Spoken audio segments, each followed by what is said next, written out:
Bismillah, Assalamualaikum warahmatullahi wabarakatuh.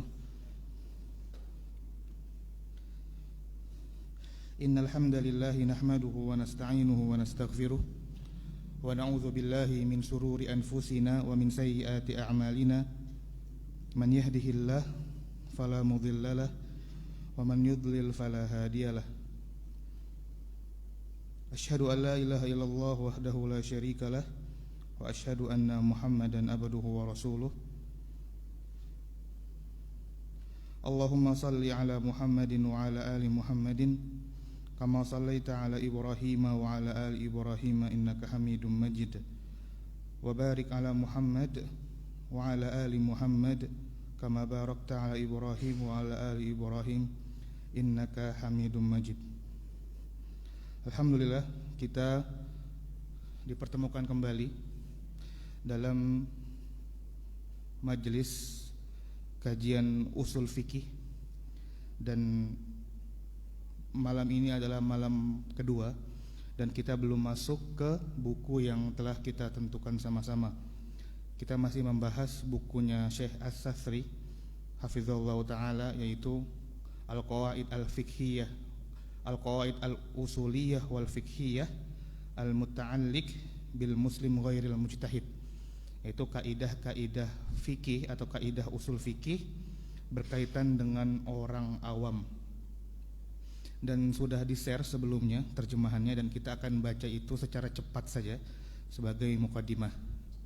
Kita bersyukur kepada Allah Subhanahu wa taala karena kita termasuk orang yang dimudahkan, diberi waktu, diberi keluangan untuk selalu beramal soleh.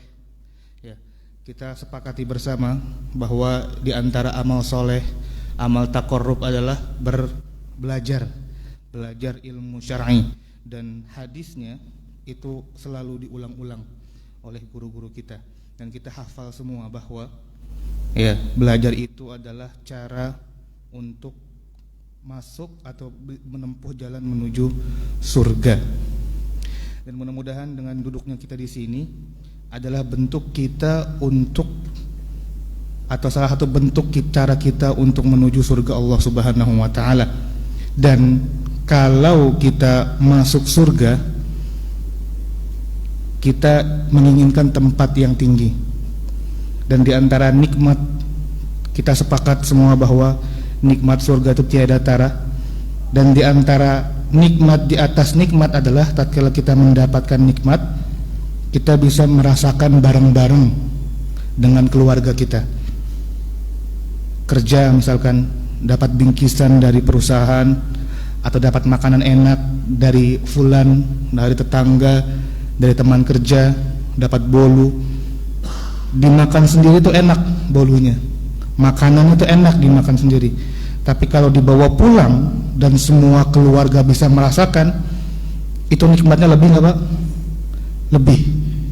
Dan nanti di surga, insya Allah, tatkala ada atau ketika semua keluarga kita orang mukmin dan Allah ngasih bagiannya, kamu surga tingkat sekian, anak kamu surganya tingkat sekian, bapak-bapak sekian tingkat surganya.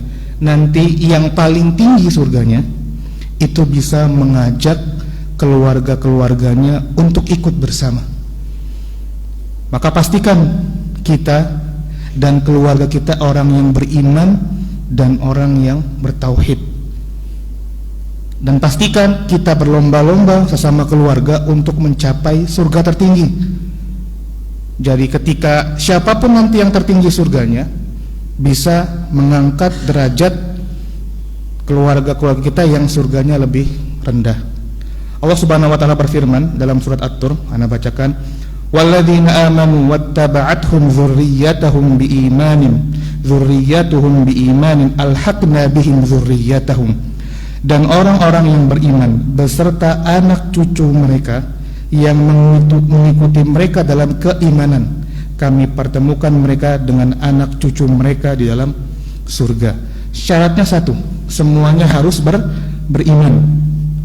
Karena di ayat lain nanti kalau kafir ya kita tidak bisa memasukkan, jangankan mengangkat derajatnya di surga, toh mereka nggak dapat surga. Maka kita berlomba-lomba untuk mencapai surga tertinggi, dan pastikan semua keluarga kita itu beriman semua. Kita dalam surga, tinggal kita angkat, atau anak-anak kita yang nanti surganya lebih tinggi nanti bisa mengangkat kita ke surga yang paling tinggi. Wallahu a'lam bishawab. Kita lanjutkan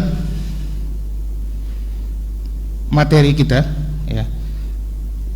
Kemarin sampai di halaman 15 tentang bagaimana cara menyimpulkan sebuah hukum. Sebelumnya ada pembahasan apa hukumnya mengetahui sebelum beramal. Jawabannya wajib, dan ini ijma ulama.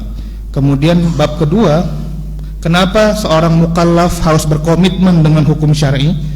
Jawaban sederhananya atau singkatnya adalah karena hukum syar'i itu adalah maslahat baik di dunia maupun di akhirat, dan penuh hikmah, baik kita ketahui ataupun belum kita ketahui.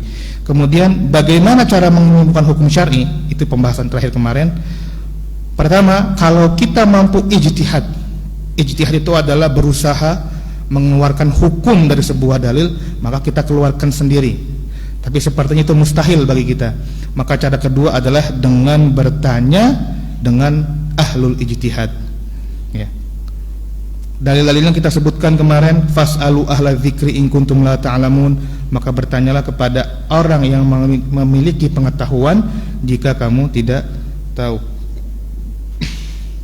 Di antaranya adalah hadis Al-Asif, kita sebutkan kemarin sebentar, tentang orang yang berzina. Ada salah satu anak berzina dengan seorang wanita yang sudah menikah. Kemudian orang tua anak ini berselisih, apa hukuman yang pantas bagi si anak. Ya, itu di hadis Muslim. Ya, enggak usah Anda bacakan. Jadi singkatnya si anak bapak ini akhirnya bertanya kepada, sebelum ke Nabi SAW, bertanya kepada ahli ilmu. Saat itu tidak disebutkan. Kemudian ahli ilmu itu mengabarkan bahwa hukumannya adalah diasingkan selama 1 tahun dan dirajam 100 kali. Kemudian ketika dilaporkan kepada Nabi, Nabi tidak mengingkari. Ini menunjukkan bahwa kalau kita mau melakukan sesuatu maka bertanya terlebih dahulu. Kemudian sabda Nabi SAW, fa inna shifa'al ayyi as-su'al. Sesungguhnya obat kebodohan itu adalah bertanya. Ini juga ada riwayat Abu Daud dan yang lainnya. Langsung ana singkat saja. Jadi ada seorang yang berperang, para sahabat, salah seorang sahabat kemudian luka-luka, malamnya junub. Bertanya ke temannya apakah dia harus mandi. Jawabannya iya, harus mandi. Akhirnya mandi, kemudian lukanya dibasuh, kedinginan, meninggal. Dilaporkan kepada Nabi SAW bahwa ada seorang sahabat yang meninggal gara-gara temannya berfatwa suruh maksa mandi, padahal kepalanya berdarah. Akhirnya meninggal. Maka Nabi marah, qatalahumullah. Mereka telah membunuh saudaranya. Semoga Allah membunuh mereka. Ya, karena sahabat juga nggak tahu saat itu ya. Maka Nabi SAW bersabda, fa inna shifa'al ayyi as-su'al. Maka obat kebodohan adalah bertanya kepada yang tahu. Kalau enggak ya tadi celaka, gara-gara maksakan mandi padahal sedang terluka. Maka Nabi bersabda, ikat lukanya, kemudian tayamum, baru sisanya baru dibasuh. Yang ini enggak usah dibasuh gitu. Itu bab tentang toharah. Sekarang pasal kedua di halaman 16, kita bahas cepat saja, tentang meminta fatwa. Ada 11 poin di sini. Pertama, adab seorang awam dengan seorang mufti. Pertama, adabnya adalah menjaga sisi adab bersama mufti. Yang kedua, memuliakan seorang alim dan mengangkat derajatnya. Maka tidak layak bagi seorang awam untuk memperlakukan seorang mufti dengan kebiasaan orang awam di antara mereka, seperti menunjuk wajahnya, ya, mengucapkan hal-hal yang tidak pantas. Yang ketiga, tidak bertanya kepada mufti ketika ia sedang gelisah, sedang sedih, sedang marah atau semisalnya, atau mungkin sedang buru-buru, Ya, jangan ditanya. Keempat, sebagian ulama menyebutkan bahwa tidak patut seorang awam menanyakan dalil sebuah fatwa di majelis yang sama. Maksudnya tatkala meminta fatwa, kemudian dikasih jawaban, kemudian dalilnya apa, begitu. Itu sama aja seolah-olah tidak percaya dengan sang mufti tersebut. Padahal namanya orang sudah sampai derajat ijtihad, maka dia sudah pasti bisa mengeluarkan hukum dengan hasil ijtihadnya dengan benar. Toh kalau salah pun tetap dapat pahala. Tapi ulama lain mengatakan boleh saja bagi seorang awam bertanya tentang dalil fatwanya jika tujuannya adalah mencari petunjuk tanpa memberatkan. Atau kadang-kadang kita nanya dalil, dikasih dalilnya pun tidak paham, maka tanya saya jawabannya, ya atau tidak, halal atau haram, begitu. Pertanyaannya, apakah di Batam ada seorang mujtahid? Jawabannya tidak ada. Apakah di Indonesia ada seorang mujtahid? Jawabannya tidak ada. Ya. Apakah ustadz bisa disamakan dengan mujtahid? Jawabannya tidak. Bahkan ustadz juga itu mungkin masih di kalangan, dianggapnya sebagai thalabul ilmi, al-talibul muta'allim, talib yang juga mengajar, tidak sampai derajat mujtahid. Mungkin saat ini wallahu taala alam yang sampai derajat ijtihad mungkin ya Syekh Shalih Fauzan, Syekh Abdul Muhsin, ya, hafizahumullah, dan Syekh Al-Luhaidan dan semisalnya, seangkatan mereka. Semoga Allah menjaga para ulama. Pembahasan kedua, siapa yang berhak ditanya oleh orang awam? Jawabannya adalah, jika terjadi suatu permasalahan kepada orang awam dan dia ingin mengetahui hukum Allah tentangnya dengan cara bertanya, maka tidak semua orang boleh ditanya. Ada beberapa syarat yang harus dipenuhi pada orang yang ditanya tersebut. Di antaranya adalah dia seorang alim yang mengetahui dalil-dalil syar'i secara umum dan terperinci, mampu untuk menggunakan kaidah-kaidah usul fikih pada dalil-dalil tersebut. Para ulama menyebutkan sejumlah cara yang bisa digunakan oleh orang awam untuk mengetahui kredibilitas orang yang dia tanya untuk berfatwa. Pertama, dia sudah mengenalnya sebelumnya sebagai ahli ilmu dan istiqamah. Dua, dia mengenalnya bertugas sebagai mufti. Ya, ini tentang mufti, dan sekali lagi kita tidak bisa menemukannya di sini. Ya, mungkin di YouTube bisa. Kita cek di YouTube, kita tulis soal pakai bahasa Arab, misalkan di keywordnya keluar fatwa Syekh Shalih Fauzan atau Syekh siapa, itu mungkin bisa dianggap seperti itu. Dan sudah kita maklumi bahwa masya Allah istiqomah Syekh Shalih Fauzan hafizahullah taala dan Syekh yang lain, ya mungkin cara kita seperti itu. Adapun asatizah yang ada saat ini, mungkin mereka ini lebih kepada menukil fatwa. Kita tanya, Ustaz, apa hukumnya ini? Maka jawaban beliau atau jawaban mereka guru-guru kita ini biasanya menukil fatwa dari ulama yang mujtahid. Syekh Fulan mengatakan demikian, atau kadang-kadang tanpa mengatakan Syekh Fulannya, jawabannya demikian. Padahal itu ada takdir, ada kalimat yang dihilangkan. Maksudnya adalah Syekh Fulan atau ulama fulan itu mengatakan demikian, begitu. Ya. Kemudian fatwa seorang mujtahid bersifat mengikat orang awam jika dia memilih untuk mengamalkannya. Ya, kita bertanya soal sesuatu kepada asatizah misalkan, kemudian asatizah mengatakan Syekh Fulan hafizahullah taala mengatakan bahwa permasalahan ini jawabannya ini, maka wajib baginya kalau dia sudah yakin dengan jawaban itu diamalkan dan tidak boleh melirik ke fatwa lain walaupun ada fatwa lain, atau waktu dia mengamalkan ada fatwa lain, ustadz lain membawakan sebuah fatwa dari ulama mujtahid juga, tapi sebelumnya kita sudah berkomitmen untuk mengamalkan suatu fatwa, maka kita tidak boleh berpindah ke fatwa lain, kecuali tadi dalilnya ternyata diketahui oleh kita sangat lemah atau bahkan menyelisihi hukum Allah. Kemudian selanjutnya, Apa yang harus dikerjakan seorang awam ketika ijtihad mufti yang dia tanya berubah? Atau mungkin kalau kita membahas mufti itu sangat susah karena kita pribadi jangankan untuk bertemu, sudah ketemu pun kita mau nanya apa, bahasanya nggak bisa begitu. Membahasakan pertanyaan kita kepada seorang mufti yang bahasa Arab itu nggak bisa. Maka mungkin kita bisa kiaskan saat ini kepada seorang ustadz, ya. Kita tanya suatu hal, jawabannya A. Di kemudian hari ternyata jawaban ustadznya berubah. Apa sikap kita? Maka kondisi ini tidak lepas dari dua keadaan. Pertama, orang awam tersebut telah mengamalkan ijtihad yang pertama, maka ketika itu orang awam tersebut boleh untuk terus melanjutkan amal dengan ijtihad yang pertama dan tidak wajib untuk mengamalkan ijtihad yang baru. Biasa seperti ini kadang-kadang permasalahan waris, ya, hak waris dan semisalnya. Kalau sudah diamalkan ya sudah.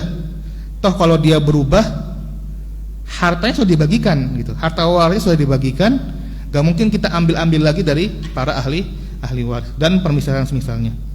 Kedua, jika orang awam tersebut belum mengamalkan ijtihad yang pertama, maka ketika itu dia boleh mengamalkan ijtihad yang baru, bukan ijtihad yang pertama.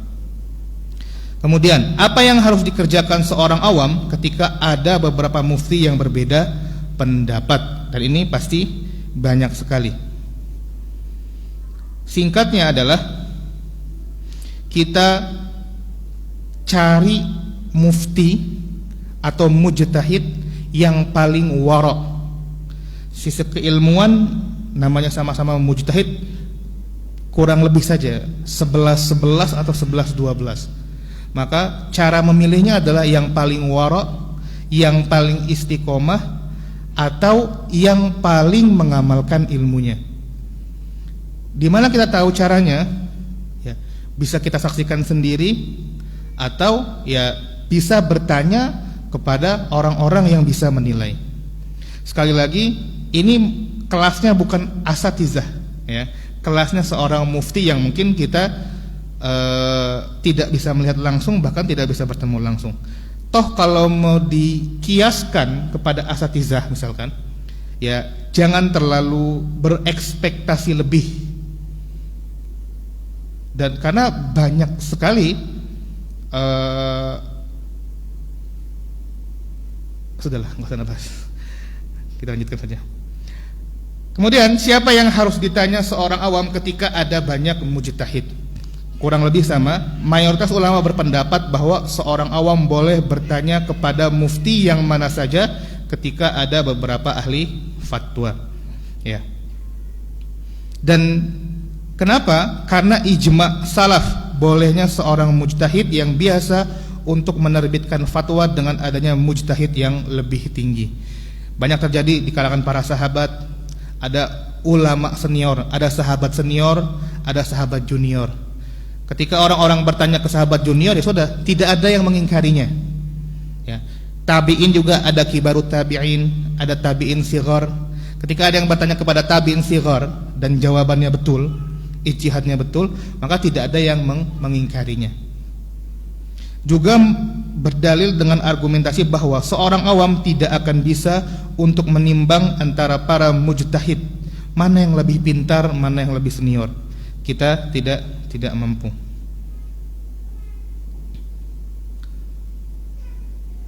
Pembahasan selanjutnya adalah apa hukumnya ketika seorang awam tidak mendapatkan mujtahid. Pertama, para ulama berbeda pendapat dalam kasus seorang awam yang tidak menemukan mujtahid, menjadi beberapa pendapat.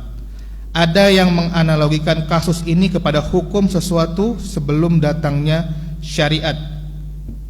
Ada yang menganalogikannya kepada masalah kontradiksi dalil bagi seorang mujtahid. Ada juga yang mengatakan bahwa dia harus bertakwa kepada Allah semampunya. Ini nanti dibahas di usul fikih. Jadi ada kasus-kasus yang hukumnya tidak ada, atau syariat tidak membawakan sebuah dalil, atau ulama belum berpendapat atas sebuah kasus. Nanti kita belajar syar'un man qablana atau al-istishab kedepannya, insyaallah nanti masih jauh sekali. Maka apa yang harus dilakukan? Ini khilaf juga. Apakah boleh dilakukan karena memang belum ada syariatnya, atau tawakuf, ya, berhenti dulu, jangan melakukan. Nah, pendapat yang paling mudah adalah bertakwalah semampunya, fattaqullaha mastata'tum. Jadi kalau kita tidak bisa bertanya, kita bertakwa kepada Allah, cari kira-kira jawaban atau pendapat yang sekiranya mendekati kebenaran. Tapi masalah ini jarang terjadi di masa kita sekarang karena banyak tersedia alat-alat komunikasi. Orang yang ada di Amerika atau Inggris dapat dengan mudah menghubungi ulama di Arab Saudi. Mungkin menghubunginya mudah, bahasanya yang susah, ya. Kemudian taklid kepada orang yang bermudah-mudahan dalam berfatwa. Kalau bahasa Arabnya tatabbu'ur rukhas. Ya, apa hukumnya? Boleh tidak, Pak? Cari fatwa yang paling gampang. Cari, ya, kalau kita kiaskan ke dai yang kalau ditanya selalu jawabannya boleh. Misal ada seorang suami istri bercerai misalkan. Dalam Islam harta suami, harta istri, kan begitu ya. Jadi ketika bercerai ya sudah, tidak ada namanya harta gonogini. Tapi karena istrinya pengen harta suaminya yang kaya, sedangkan selama berumah tangga si istri selalu hanya dapat jatah per bulan sekian juta, sedangkan gaji suaminya atau tabungan suaminya atau aset suaminya banyak. Kemudian karena tadi ingin mendapatkan, kalau harta gonogini dibagi dua ya, ingin mendapatkan sebagian harta suaminya, maka cari ustadz, kalau kita kiaskan ke ustadz atau dai yang menghalalkan atau membolehkan harta gonogini. Maka ada ustadz A, akhirnya kata ustadz A, harta gonogini itu ada dalam Islam. Bahkan dalam kompilasi KHI, kompilasi hukum Islam di Indonesia itu ada harta gonogini. Oke, saya mengambil pendapat Ustadz A. Kemudian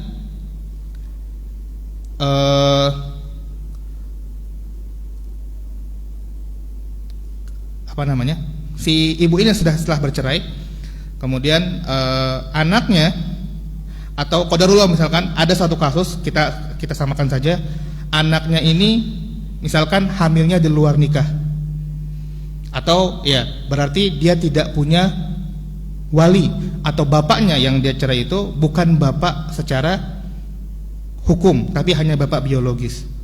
Ustadz A bilang tidak boleh, bapaknya tidak boleh menikahkan si putri ini.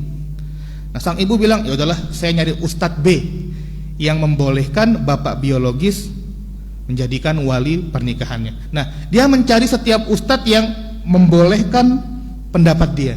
Ini namanya tatabbu'ur rukhas, dan para ulama mengharamkan yang seperti ini, dan ini banyak terjadi. Maka bahkan yang sudah mengaji pun begitu. Kalau kita ada beberapa asatidzah Batam, ya. Kalau kasus A nanya ke yang Ustadz A karena jawabannya akan boleh. Kasus B, Ustadz A tidak membolehkan, Ustadz B membolehkan, akhirnya ke Ustadz B. Terus begitu, namanya mencari keringanan ke setiap ustadz yang berpendapat sesuai dengan hawa nafsu dia. Dan ini tidak boleh, bahkan dikatakan sebagai zindik atau orang fasik, ya.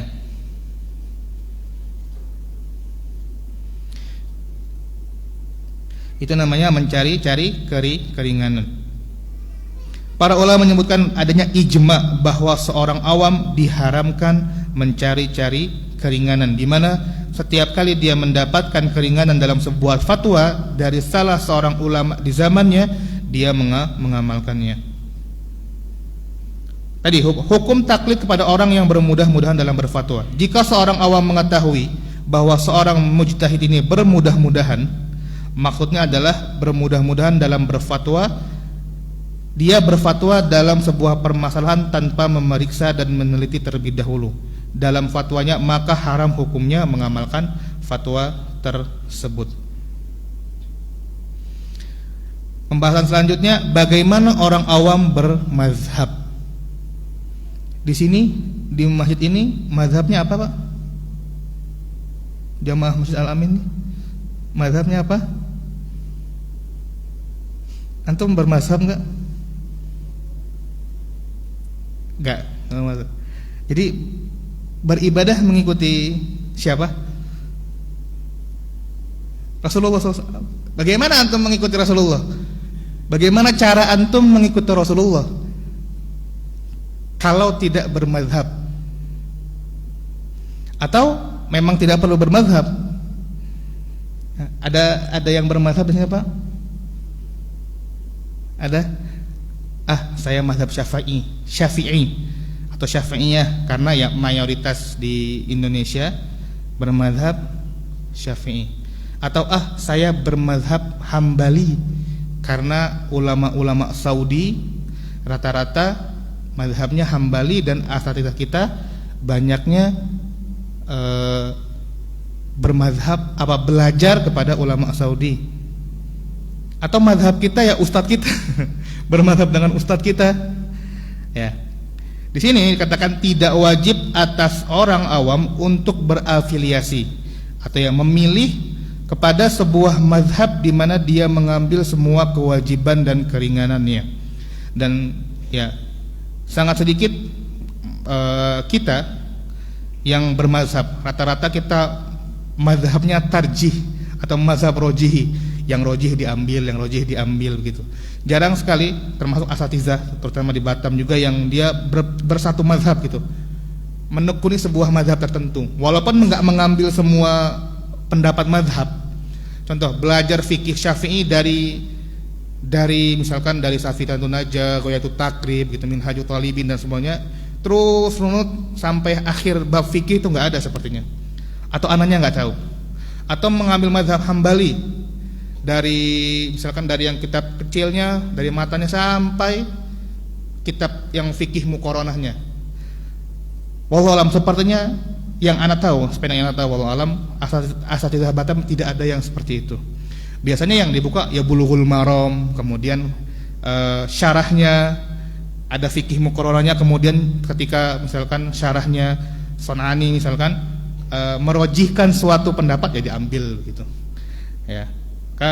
Dulu istilah dalam pondok kita dulu ya, kita mazhabnya mazhab rojihi, yang dirojihkan sama penulis bukunya atau pencarah kitab hadisnya, yaitu yang kita ambil gitu.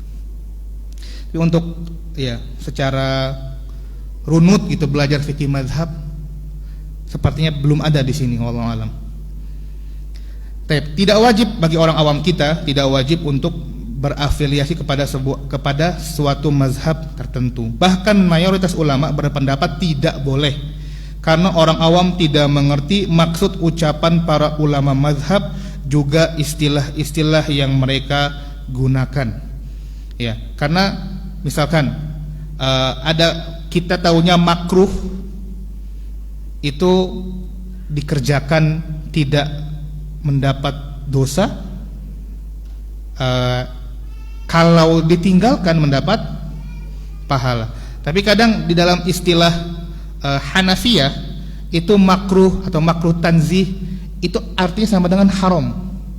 Nah, kita kadang kalau baca-baca buku mazhab itu nggak ngerti, atau kadang bahkan orang salah mengerti karena istilahnya mengeneralisir istilah-istilah suatu mazhab dengan mazhab-mazhab yang lain. Ya, ketika kita memaknai makruh itu adalah sebuah perkara yang dikerjakan nggak apa-apa atau tidak mendapat dosa, ditinggalkan mendapat pahala seperti yang kita tahu. Tapi dalam mazhab lain bisa jadi makruh itu artinya haram, ya, dan seterusnya. Jika ada yang mengatakan para ulama masih terus menulis buku-buku mazhab para ulama dalam hukum-hukum syariat, ada kitab-kitab fuqaha al-Hanafiyah, al-Malikiyah, asy-Syafi'iyah dan al-Hanabilah, lantas apa faidahnya jika tidak wajib kita amalkan dan kewajiban orang awam justru bertanya kepada mujtahid di zamannya? Maka pertanyaan itu dijawab dengan tujuan dari buku-buku tersebut adalah untuk belajar dan bukan untuk diamalkan isinya. Kitab-kitab ini penting dan memiliki nilai yang tinggi untuk membantu memahami firman Allah dan sabda Rasulullah sallallahu alaihi wasallam. Dan pembahasan apakah harus bermazhab dan tidak bermazhab, sampai sekarang ulama masa kini pun berbeda pendapat. Bahkan sempat rame zaman-zaman Covid kemarin tentang ada salah satu syekh yang sudah menjadi pengajar Syafi'iyah, mengajarkan mazhab Syafi'i di Indonesia ini, kemudian menyenggol-menyenggol tentang mazhab. Ada juga yang pro kontra. Asatidz kita Dr. Musyafa dan dokter-dokter lain juga ikut berkomentar, sempat rame. Apakah bermazhab itu sesuatu keharusan atau tidak perlu bermazhab? Itu sempat rame juga. Kita ya tanya saja ke Ustadz, Ustadz ini apa, boleh kerjain, nggak boleh, nggak usah dikerjakan. Itulah tugas orang awam. Kemudian pembahasan ke-11, seorang awam mengulangi minta fatwa ketika kasusnya terjadi berulang-ulang. Maka kondisinya ada dua. Orang awam tersebut tahu bahwa sang mujtahid telah mendasari fatwanya dengan dalil atau ijma, maka saat itu tidak perlu mengulangi pertanyaan sama sekali.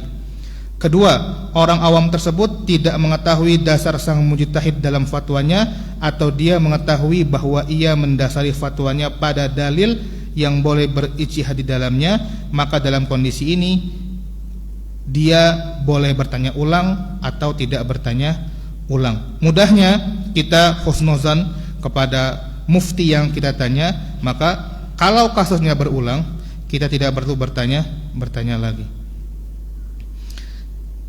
Kemudian pasal ketiga ini yang terakhir, ada istilah hukum-hukum syar'i. Kita cepat saja karena kita sering dan sudah paham.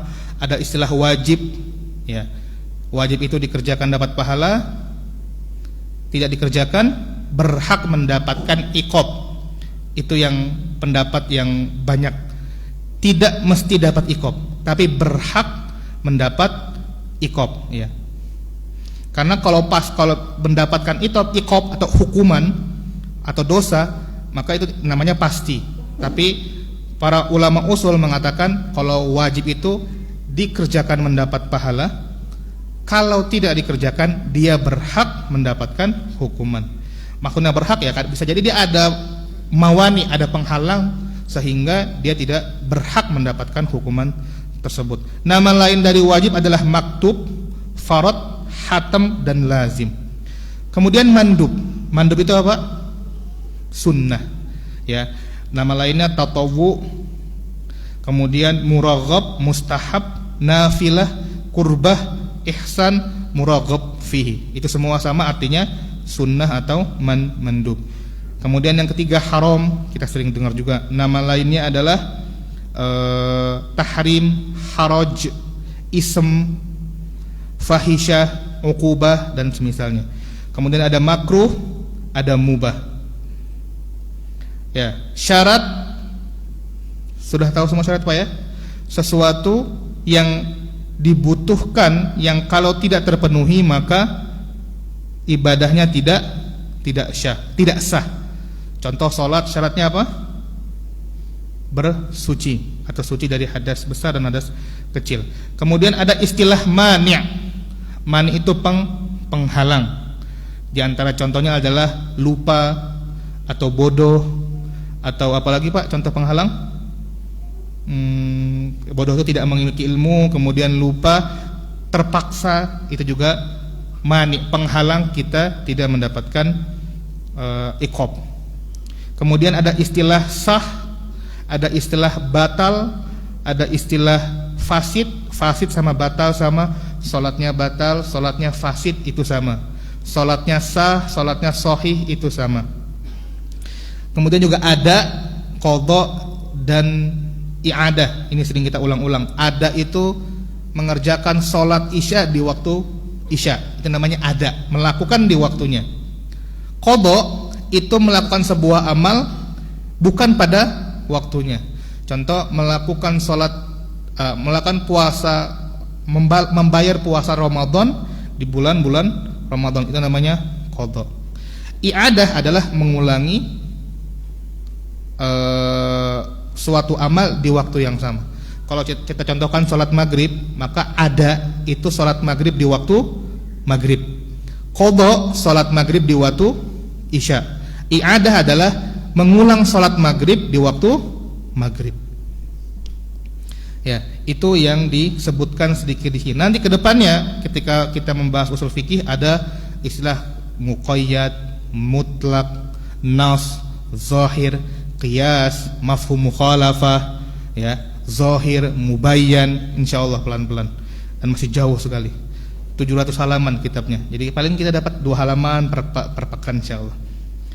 Kemudian hubungan orang awam dengan qiraat. Ya, dikit lagi. Qiraat yang mutawatir di sini disebutkan 7. Yang sering kita baca adalah riwayat Hafs an Asim, ya. Ada yang mengatakan yang mutawatir ini 10. Ana sudah berkali-kali menghafal beberapa qiraat, namanya saja lupa lagi ya begitu. Ada qiraat Asim, qiraat Kisai, ya, Abu Hamzah, Abu Amr dan semisalnya. Yang ma'ruf adalah Asim. Yang kita baca sekarang adalah qiraat Asim melalui jalur Hafs. Nah, itu dari 7 imam qiraat ini ada 2 jalur lagi. Berarti ada 14 berarti. Jadi biasanya seorang imam qiraat itu punya murid yang ma'ruf, yang masyhur, yang mengajarkan qiraat gurunya. Maka Asim kalau tidak salah ingat ana ada Hafs dan Syatibiyah kalau tidak salah ingat. Nah, yang sering kita pakai dan sepertiga kalau para ulama sepertiga kaum muslimin dunia itu menggunakan qiraat Hafs an Asim atau yang kita baca sekarang. Nah, hukumnya apa? Hukumnya boleh seorang awam memakai 7 qiraat ini di sholat, karena 7 ini mutawatir sampai kepada Rasulullah SAW. Dikisahkan bahwa Umar bin Khattab itu pernah mendengar seorang sahabat membaca surat Al-Furqan kalau anda tidak salah ingat. Tapi yang dibaca oleh salah seorang sahabat ini berbeda dari yang dihafal Umar. Umar orangnya sikapnya tegas. Mungkin kalau bisa dibunuh langsung itu sahabatnya, karena ini bukan Al-Quran. Nabi SAW mengajarkan saya, kata Umar, surat Al-Furqan tidak seperti ini. Maka dibawalah sahabat ini ke hadapan Nabi SAW. Kemudian Nabi SAW ramah dengan santai begitu ya, tanya, silakan kamu baca surat Al-Furqan. Sahabatnya baca, hakadza kama unzil atau kama qala sallallahu alaihi wasallam. Ya seperti ini surat Al-Furqan. Umar, silakan kamu baca. Umar membaca Al-Furqan yang diajarkan Nabi. Maka kata Nabi, ya seperti ini Al-Furqan. 2 bacaan yang berbeda, tapi dua-duanya memang seperti itu. Maka dulu kenapa bisa ada qiraat 7 atau 10, ada atau yang bilang 15? Karena memang setiap kabilah mereka baca sesuai lahjah bahasa Arab mereka, sehingga lahirlah beberapa qiraat. Dan kalau para ulama mengatakan qiraatnya ini mutawatir, sanadnya mutawatir, ya banyak sampai ke Nabi sallallahu alaihi wasallam, maka itu bisa dipakai di dalam sholat.